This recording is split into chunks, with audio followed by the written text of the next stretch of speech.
선대 사촌이 땅을 사면 뭐 하다래요? 배가 아프다는 말이 있듯이 쌍둥이 형제로 태어난 에서, 야곱, 그 에서가 야곱에 대해서 한이 맺혔죠.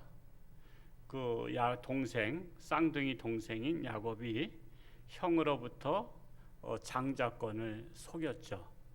그리고 하여튼 재산을 속였습니다. 그것 때문에 한이 맺혔어요. 근데 항상 성경의 흐름을 잘 봐야 돼요. 성경은 우리 인간의 이성과 좀 다를 때가 있어요. 우리가 볼 때 야곱이 나쁜 사람이잖아요. 근데 야곱 때문에 한이 맺힌 에서가 심판을 받아요. 여러분, 이건 참 우리가 잘 깨달으셔야 돼요. 누가 나를 억울하게 했다? 억울하게 한 사람이 심판받는 게 아니라 억울하게 한 사람 때문에 한이 맺힌 내가 심판을 받아요. 여러분, 성경적 원리는 원수를 어떻게 하라 했죠? 사랑하라 했잖아요. 용서는 몇 번까지 하라 했어요? 70번씩 7번이라도 용서하라 했잖아요. 그래서 여러분, 성경을 여러분 잘 이해하시고 읽어야 돼요. 잘못 이해하면요, 무조건 악인은 멸망하고 우리 믿는 사람들은 복 주신다? 아니에요. 그 반대가 많아요. 항상 하나님은 그렇다고 악인이 잘 되는 건 아니에요. 악인은 나중에 잘 되다가 나중에 멸망하는 것이고요. 우리 하나님의 사람들은요, 아무리 한이 맺혀도 그걸 풀어야 돼요. 에서의 자손이 한이 맺혔어요. 에서의 자손이 한이 맺혔는데 그 한을 안 풀었어요.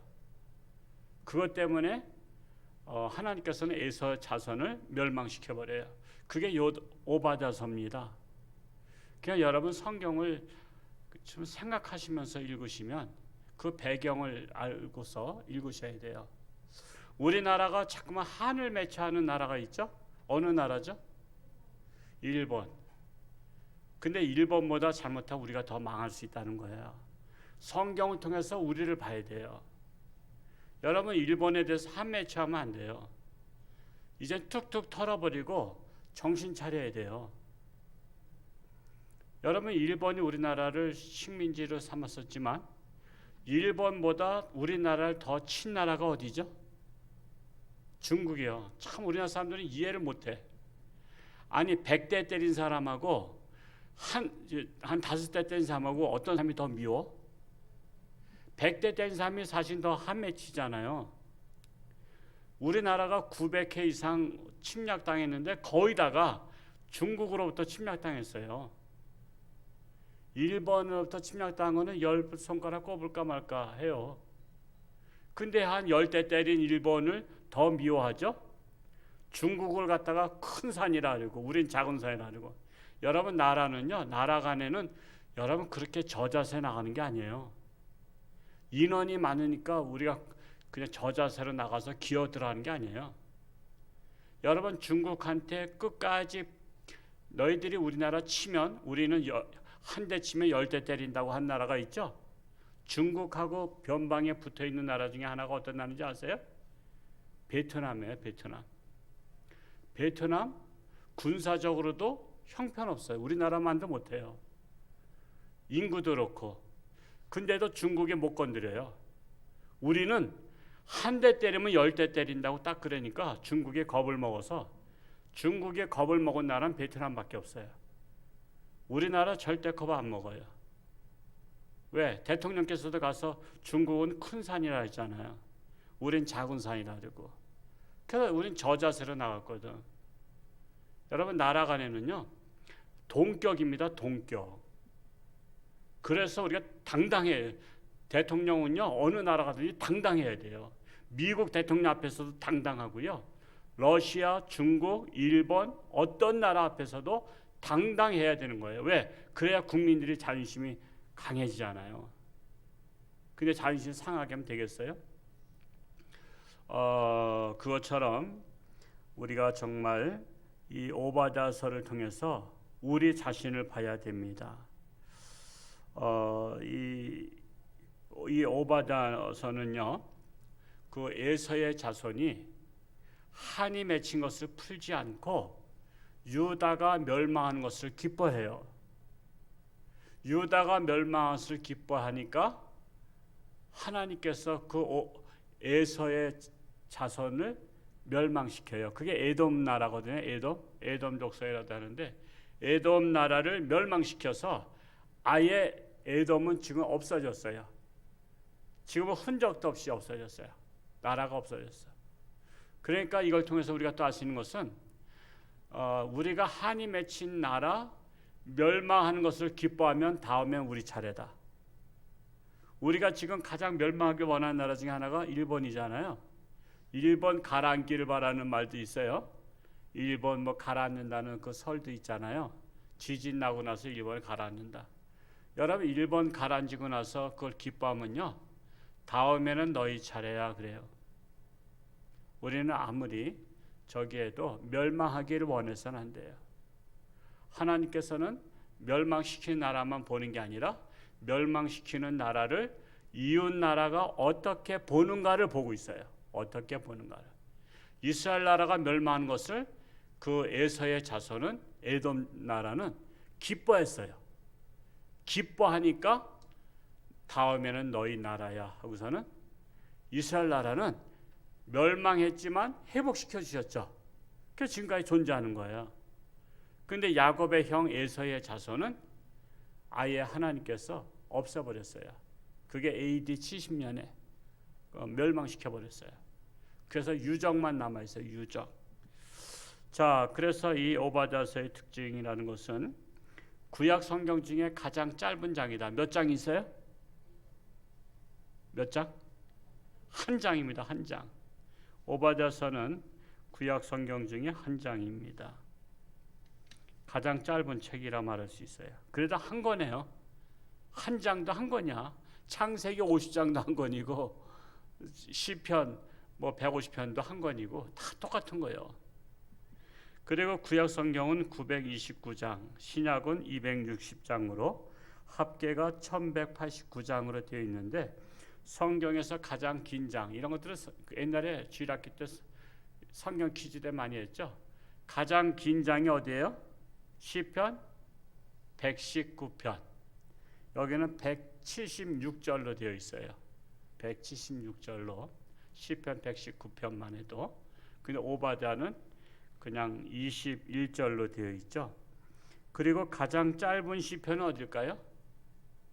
시편 117편. 2절로 되어 있어요. 2절로. 가장 짧은 절. 시편 117편. 우리 교회 한번 오후에는 한번 성경 퀴즈 대회 한번 해야 될 것 같아. 그래서 성경 퀴즈 대회에서 저기 우승하신 분들은 하여튼 과일을 한 박스 사주든지 뭐 하여튼 좀 성경 읽기 좀 해야 되겠다 생각이 듭니다. 그리고 성경에서 가장 짧은 절은 어딜까요? 데살로니가 전서 5장 16절. 뭐죠? 항상 기뻐하라. 가장 짧은 절이고요. 성경에서 가장 긴 절은 사무엘하 14장 32절. 이런 것들을 또 어떤 분들은 또 다 연구했는지 몰라. 하여튼 이 저자, 이 오바댜서는 저자가 누구일까요? 오바댜인데 오바댜가 세 사람이 나와요. 그래서 이 세 사람이 다른 시대 사람이에요. 그러다 보니까 확실하게 세 명 중에 한 명이라고는 하지만 그 어떤 시대의 사람이라고 정답은 없어요. 이 오바댜는 야훼의 종, 야훼는 하나님이에요. 저기 히브리어로 야훼. 근데 야훼가 우리나라 말로는 이제 여호와라고 했죠. 여호와가 우리 낯익은데 사실 야훼. 그 발음도 또 그거보다 더 꼬부라져요. 힘을 주고. 그러니까 하나님의 여호와의 종, 즉 오바댜는 하나님의 종이라는 뜻을 갖고 있는데 그 이름은 많아요. 어느 나라나 선호하는 이름이 있는데 하나님의 종이란 이름을 많이 사용하고 있었습니다. 그리고 오바다는 아방 시절에 오바다가 있었고 유다의 여호람 시대에 오바다가 있었어요. 여호람 시대, 아방 시대. 그리고 또한 주전 6세기, 주전 6세기나 5세기에 나온 오바다가 있어요. 그래서 세 사람 중에 한 사람으로 보고 있습니다. 그래서 저자가 정확하지 못하니까 이 시대가 언제인지는 정확히 알 수 없지만 확실한 것은 예루살렘이 적군에게 공략을 당했을 때 배경으로 기록된 거예요. 공략을 당했을 때. 오바다서 1장 11절을 같이 한번 읽어볼까요? 시작. 내가 멀리 섰던 날 곧 이방인이 그의 재물을 빼앗아가며 애국인이 그의 성문에 들어가서 예루살렘을 얻기 위하여 제비 뽑던 날에 너도 그들 중에 한 사람 같았느니라. 자, 이렇게 예루살렘이 공략을 당할 때 에돔 나라도 같은 나라가 된다라고 말씀하고 있는 거예요. 자, 그래서 에돔에 대한 심판과 그 이유는 첫 번째로 에돔의 교만 때문이다. 교만. 자, 이 교만, 욥기 오바다서 1장 3, 4절을 한번 읽어볼까요? 3, 4절 시작. 너의 마음의 교만이 너를 속였도다. 바위 틈에 거주하며 높은 곳에 사는 자여, 내가 마음에 이르기를 누가 능히 나를 땅에 끌어내리겠느냐 하니 내가 독수리처럼 높이 오르며 별 사이에 깃들일지라도 내가 거기에서 너를 끌어내리리라. 여호와의 말씀이니라. 자, 이 말씀을 보면요, 여기에서 그건 무슨 말씀이냐면 바위 틈에 거주하며, 바위 틈에, 페트라라는 곳이 있어요. 페트라. 그 바위 틈으로다가 깊숙이 들어갔더니 그 안에 도시가 있는 거예요. 그 성지순례를 내려가면 그게 지금은 이제 에돔의 자손이 있는 게 아니라 요르단, 지금 현재 요르단 나라 있잖아요. 그 요르단에 거기 페트라가 있어요. 거긴 꼭 가볼 만해요. 진짜 엄청 바위 틈으로다가 한 30분을 걸어 들어가야 돼요. 30분 정도 걸어 들어가면 페트라 그 신전이 있고, 그게 바로 이 에돔의 자손들이 거기 있었어요. 바위 틈에 거하는 자들. 근데 그들이 흔적도 없이 다 멸망했어요. 에돔의 자손이 가장 안전한 바위 틈 요새에다가 자기 나라 도시를 건설했지만 그게 흔적도 없이 그 자손들이 다 사라졌습니다. 그러니까 결국 멸망했다는 얘기죠. 아마 페트라라고 한번 여러분 요즘 인터넷 검색해 보면 아마 나올 거예요. 그렇게 해도 아마 어느 정도 사진을 볼 수가 있습니다. 이 교만이라는 것은 자신을 과대평가하는 것이죠. 그래서 하나님을 두려워하지 않고 사람을 무시하고 다른 사람의 말을 들으려고 하지 않는 것, 이게 바로 교만이에요. 하나님을 무시하고, 그리고 다른 사람을 무시하고 다른 사람의 말을 귀담아 듣지 않는 것을 교만이라고 합니다. 오늘날 하나님을 무시하죠. 오늘날 하나님을 무시하는 사람이 하나님을 경외하는 사람보다 더 많아요. 하나님을 경외하는 사람 별로 없어요. 지금 내일 국회에서 차별금지법을 통과시키겠다고 지금 강행하겠다고 뉴스에 나왔어요. 여러분, 그것은요, 하나님께서 동성애는 죄라고 하는데 우리는 그게 죄가 아니다 이렇게 말하는 거잖아요. 그래서 이건 하나님을 무시하는 거거든요. 그 사람도 무시하는 거예요. 여러분, 이게 차별금지법을 왜 그렇게 반대하는데 강행시켜서 통과시키려고 해요? 여러분, 국회의원들이 무슨 동성애자에 대한 사명이 있나요? 아니, 동성애자에 대해 자기 자식들이 다 동성애이기 때문에 결혼을 시키려고 그걸 합법화시켜요? 여러분, 그걸 잘 아셔야 돼요. 이건 하나님께 대한 도전이에요. 하나님께 대한 도전. 지금 이거 아마 통과될 거예요. 왜냐하면 청와대에 청원이 올라가는데 우리 기독교인이 1000만이 된다 그래도요, 기독교인들이 이거 반대한다고 안 올려. 그러니까 민심이 동성애를 차별금지법을 통과하라는 줄 알고요. 그러니까 우리 기독교인들이 나라 망하는데 앞장서요. 이런데 반대를 해서 최소한도 100만, 200만 명이 막 우리 차별금지법 반대합니다라고 해야 되는데 기독교인들은 가만히 있어. 가만히. 마치 집에 도둑이 들어와도 가만히 있는 것 같아. 가만히 있는 것 같아. 강도가 들어와도 가만히 있어. 그러니까는 이게 뭐 얼마 안 돼요. 10만이 넘었나? 10만, 100, 뭐 10만은 넘었는지 모르겠어요. 별로 넘질 않아. 안 넘어. 차별금지법에 이게 반대한다고 넘질 않아. 그러니까 통과되죠. 반대한 사람이 별로 없다고 보는 거예요. 그래서 지금 내일 아마 국회에서 여당이 강행해서 통과시킨다고 하고 있어요. 이게 바로 하나님을 무시하는 거예요. 이게 바로 교만해서요. 교만. 그 동성애로 멸망한 성이 있죠. 어떤 성이에요? 소돔과 고모라가 동성애로 멸망한 나라예요. 그런 것을 보면 동성애가 성행하면 나라는 멸망한다라는 것을 봐야 돼요. 그게 바로 교만하기 때문에 그렇습니다. 그리고 또한 에돔의 포악한 행동 때문에 멸망하게 됩니다. 우리 오바댜서 1장 10절 말씀 한번 읽어볼까요? 시작. 내가 내 형제 야곱에게 행한 포악으로 말미암아 부끄러움을 당하고 영원히 멸절되리라. 형제에게 포악을 행하면 안 돼요. 여러분 형제한테 잘하세요. 우리 이걸 통해서 그러면 나는 내 형제들한테 잘하는가?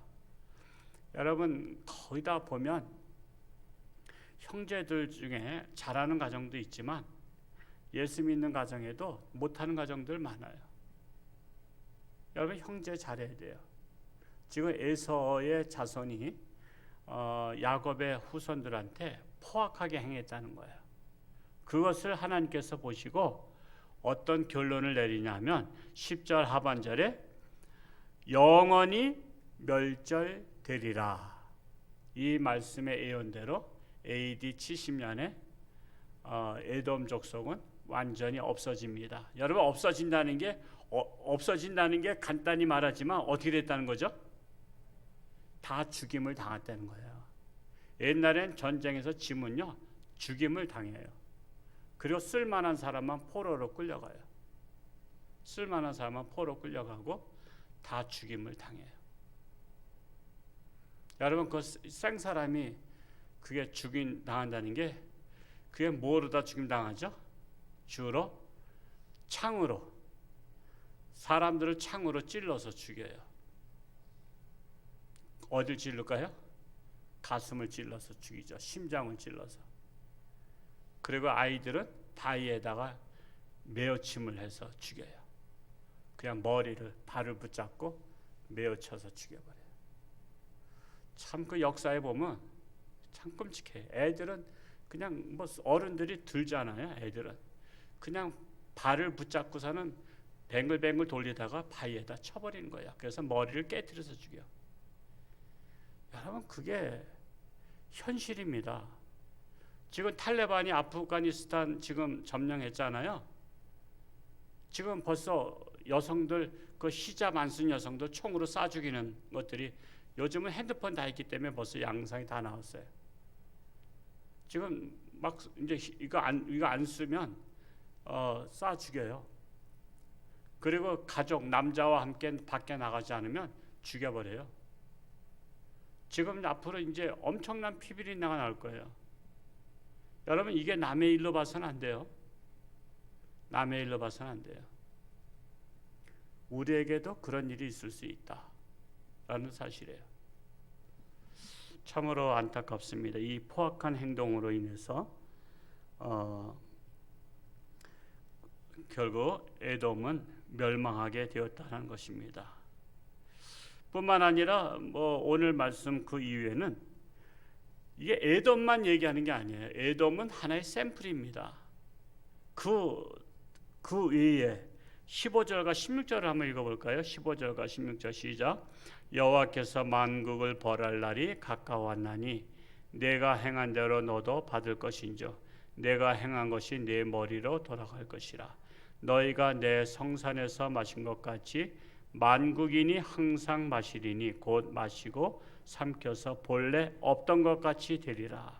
만국을 벌할 날, 만국은 뭐죠? 세계를 말하고 있어요. 모든 세계, 에돔과 같이 모든 세계도 교만하면, 포악하면 너희 다른 나라들도 멸망한다라고 말씀하고 있는 것입니다. 이렇게 세계적인 심판의 날을 야훼의 날이라고 해요. 야훼의 날, 하나님의 날이라고 해요. 구약에서는 하나님의 날이 중요한 거예요.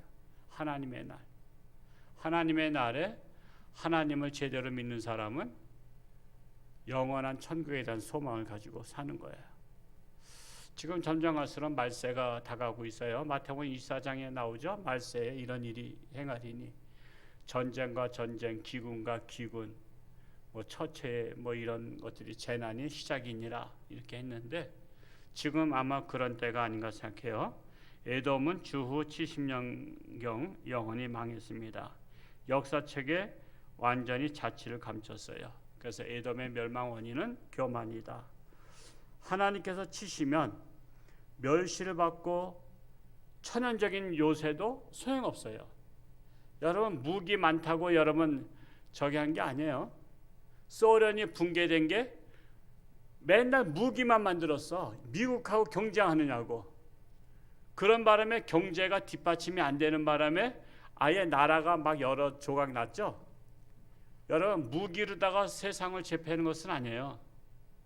칭기스칸이 무기로다 제패했죠. 근데 지금 몽골 족속이 얼마나 돼? 지금 300만인가 600만인가? 그 300만? 그것밖에 안 돼요. 그러니까 총칼로다가 세계를 제패하는 게 아니야. 그런 나라는 하나님께서 쓸어버리셔.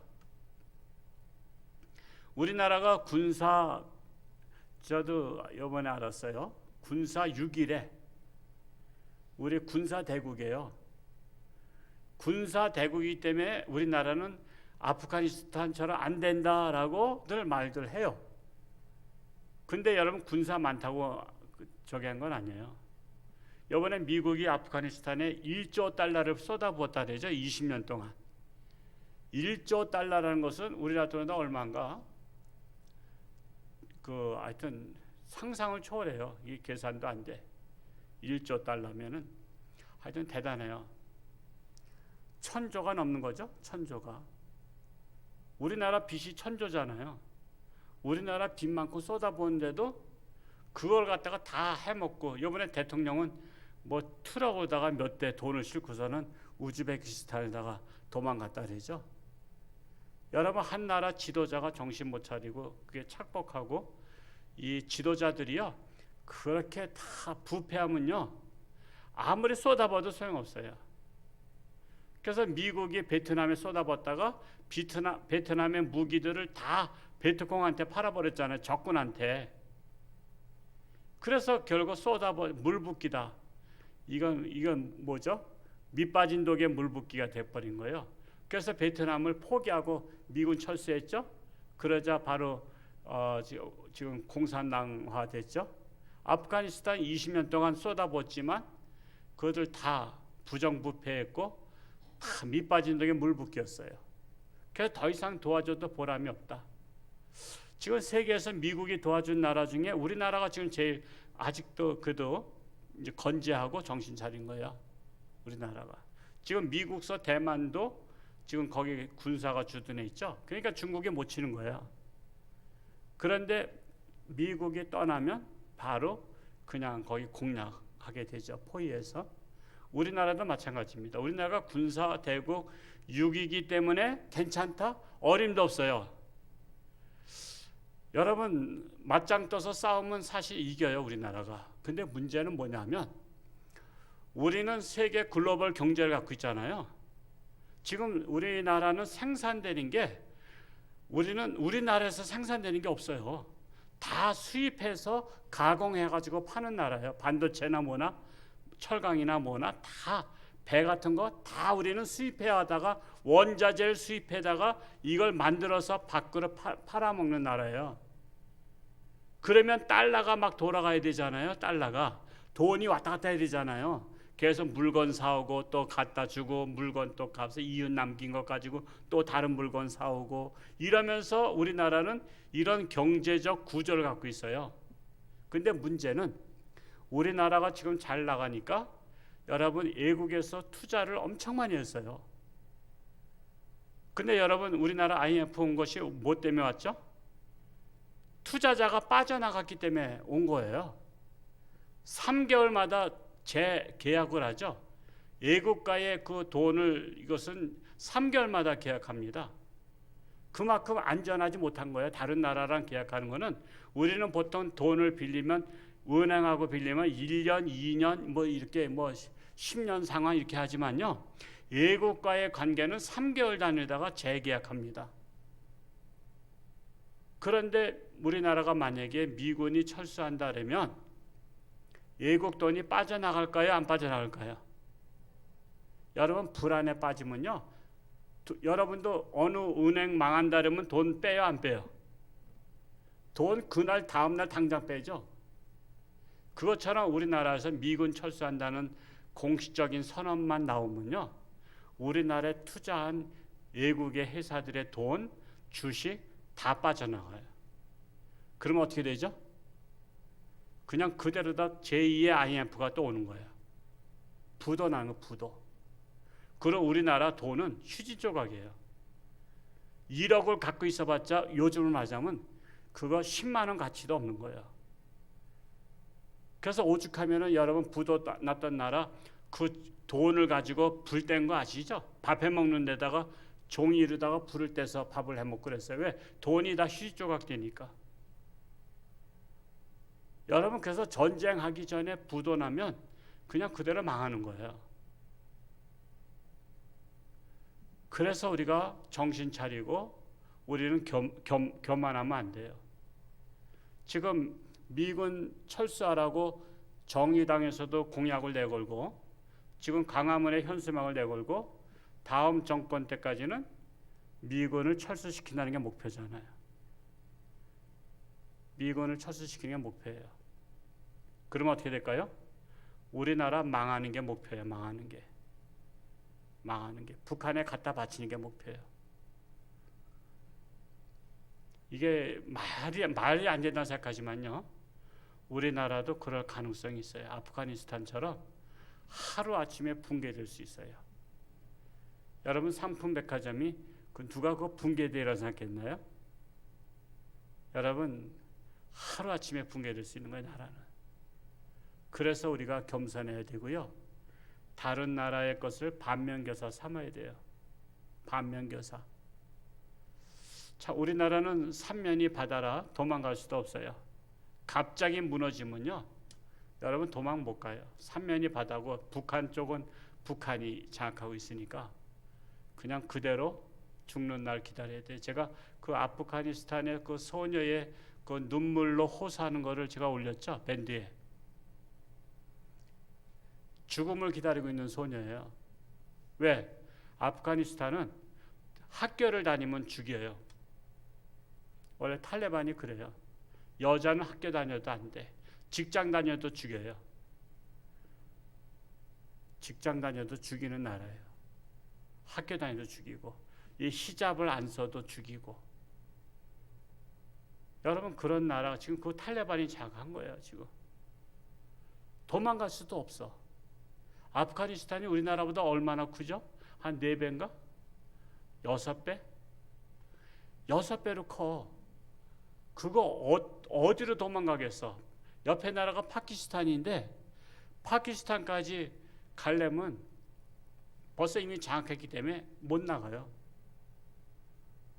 우리는 이걸 심각하게 보고 기도해야 돼요. 그리고 아프가니스탄을 위해서 우리 기도해야 돼요. 하나님, 우리는 이웃이 다 형제입니다. 이웃이 다 형제예요. 이럴 때 기도 안 하면 하나님은 우리를 주시해봐요. 너희는 이웃 나라의 불행을 내 이웃을 내 몸과 같이 사랑하라고 했는데 이웃의 불행을 너는 무관심하게 그냥 지켜봤냐? 다음엔 너 당하라. 너희 나라 당하라. 그럴 수도 있습니다. 그럴 수도 있어요. 그래서 우리나라가 정신 차려야 되는 것이고요. 정말 저도 목사가 됐기 때문에 우리나라에서 살지만 목사 아니었으면 저 딴 나라 이민 갔어요. 근데 목사가 됐기 때문에 난 죽으나 사나 한국에서 죽어야 된다 이 생각을 갖고 있기 때문에 제가 한국에서 사는 거지. 그렇지 않으면 지금 국제 정세를 보면 우리나라는 지금 풍전등화격이에요. 바람 앞에 등불과 같아요. 이번에도 그 스텔스기를 도입해 오려고 할 스텔스기는 그 엄청난 무기예요. 북한에서 가장 무서워하는 무기. 이거를 도입해 오는 것을 무산시켰죠. 이거 간첩들이 그거 다 나왔잖아요. 스텔스기를 반대하라. 북한에서 지령이. 근데 그것을 72명의 국회의원들이 서명했어요. 스텔스기 도입하는 것을 북한의 김여정이가 북한에서 반대하니까 들어오지 말라. 그러니까 그런 무기가 남한에 있으면 북한이 못 쳐들어오니까 쳐들어올 수 있는 길을 열어주는 거예요. 그리고 그 돈이 있으면 재난지원금으로 주라. 그래서 재난지원금으로 이번 추석 전에 받게 된다 그러죠. 그게 다 우리나라 무기를 안 들어온 돈 가지고 받게 되는 거예요. 그게. 거기에다가 또 국회의원 또 누가 또 발의했어요. 한미 훈련하는 돈 가지고 재난지원금 주자. 우리 군사 훈련만 안 해도 그 돈 가지고 재난지원금 많이 줄 수 있다. 이걸 또 발의했어요. 그래서 지금 계속해서 나라가 망하는 길로 가요. 왜 이렇게 됐을까요? 교만에 빠져서래요. 그래서 제가 오바댜서를 읽으면서 이 오바댜서가 바로 우리나라를 위해서 쓴 말씀이구나. 오바댜가 에돔 족속, 이방 족속을 위해서 쓴 게 아니라 너희 한국 들으라고 쓴 말씀이구나.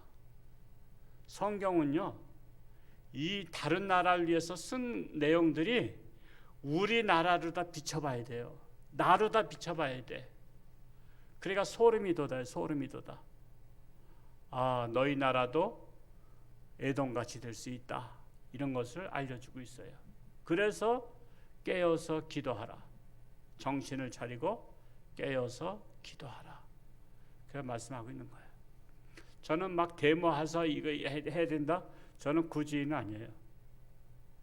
저는 광화문에 가서 데모하고 우리가 빨리 막 그냥 해야 된다. 그게 아니에요. 우리가 나라가 살 수 있는 방법은 이럴 때 하나님 앞에 천부여 우지없어 손들고 옵니다.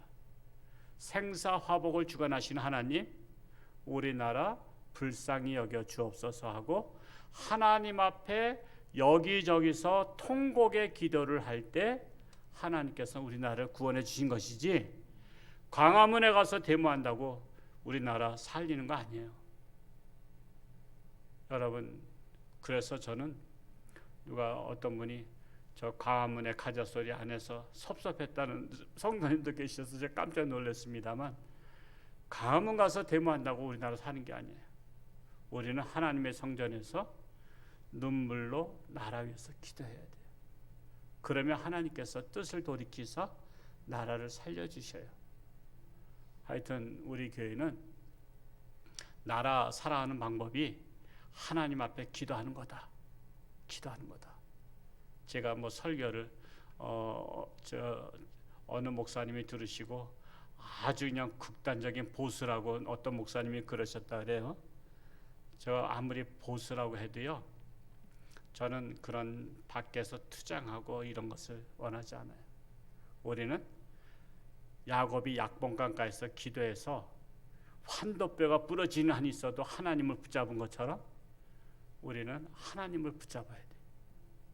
그러면 하나님께서 역사하셔야 돼. 그래서 깨어서 기도하자고.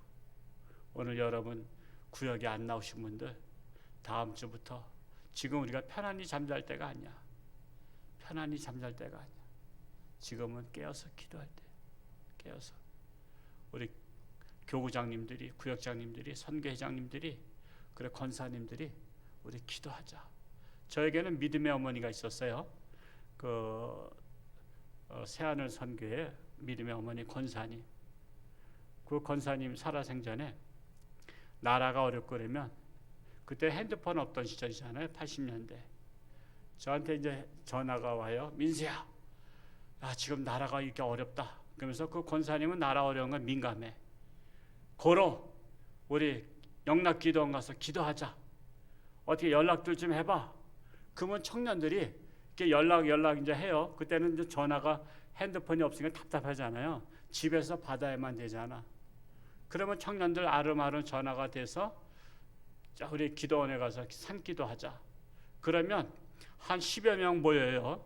그러면 이제 권사님 모시고 전철 타고 그 수유역에 그 전철 그쪽 가는 게 있어요. 거기서 내려가지고, 옛날에 마을버스가 많았어요. 지금은 어떤지 모르겠어요. 마을버스 타고 그 영락기도원 그 밑에까지 내리면, 거기서 또 이제 한참 또 걸어 올라가서 가서 산기도하고 그랬어요. 그냥 찬송 부르면서 기도하고, 그 다음날 새벽에 내려오고. 우리 권사님들이 자화상은 저는 그거야. 권사님들은 기도하는 사람들 붙잡고, 청년들 붙잡고 기도하자. 우리 기도하자. 지금 나라 위해서 기도하자. 누구 위해서 기도하자. 우리 누가 어려움 당했는데 기도하자. 수술하는데 기도하자. 코로나 걸렸는데 기도하자 하면서, 권사님들은 나만 기도할 게 아니라 잠자는 영혼들을 깨워서 기도하자 해야 돼요. 저는 우리 교회가 이 기도의 역사가 일어났으면 좋겠어요. 그래서 이 기도의 불이 옆으로 잠깐 퍼졌으면 좋겠어요. 그 역할을 오늘 오신 저와 여러분이 시작할 수 있기를 축복합니다. 기도하겠습니다. 사랑하는 아버지 하나님, 오바댜서를 읽으며 참으로 에서가 한이 맺혔습니다. 야곱에게 속은 것 때문에 한이 맺혔지만, 그 한을 풀지 아니하고 자손에게 물려줬을 때 그 자손은 결국 멸망할 수밖에 없었습니다. 참으로 한을 풀어야 됩니다. 원수를 사랑해야 됩니다. 용서를 70번씩 7번이라도 해야 됩니다. 그것은 내가 살기 위해서입니다. 내가 교만에 빠지면 내가 멸망합니다. 우리는 오바댜서를 통해서 우리나라를 보게 하시고 우리 자신을 보게 하여 주옵소서. 지금 세계는 위기 속에 빠져 있습니다. 코로나로 위기 속에 빠져 있을 뿐만 아니라 또한 아프가니스탄의 일을 보면서, 이게 바로 이슬람교가 얼마나 악한 종교인지를 알 수가 있습니다. 탈레반이 얼마나 악한지를 알 수 있습니다. 그들이 아프가니스탄을 점령한 후에 무작위로다가 총을 쏘며 공포의 정치를 시작하고 있습니다. 이것이 꼭 남의 일이 아니라 우리나라도 이럴 가능성이 있다는 사실입니다. 우리는 북한을 제대로 보고, 북한은 모든 교회를 다 없애버렸습니다. 모든 기독교인들을 다 잡아 죽였습니다. 북한의 통일이 된다면, 북한식의 통일이 된다면 우리나라도 그런 나라가 될 것입니다. 비극의 나라가 될 것입니다. 그래서 우리는 정신을 차리고, 우리는 깨어서 기도하며 하나님의 보좌를 움직일 때만이 나만이 살 수가 있고 미래의 희망이 있는 줄로 믿습니다. 우리 홍천주안교회가 깨어서 기도하는 교회가 되게 하여 주옵소서. 아직도 육신의 질병으로 고통당한 자 많습니다. 또한 코로나19로 인해서 확진자도 있습니다. 참으로 하나님께서 치료하는 광선을 바라사 깨끗함 받게 하시고 건강 회복해서 일상생활 돌아올 수 있도록 인도하여 주옵소서. 이 시간 하나님 앞에 귀한 감사함을 드렸습니다. 참으로 감사가 넘칠 수 있도록 하나님께서 축복하여 주옵소서. 예수님의 이름으로 축복하며 기도하옵나이다. 아멘.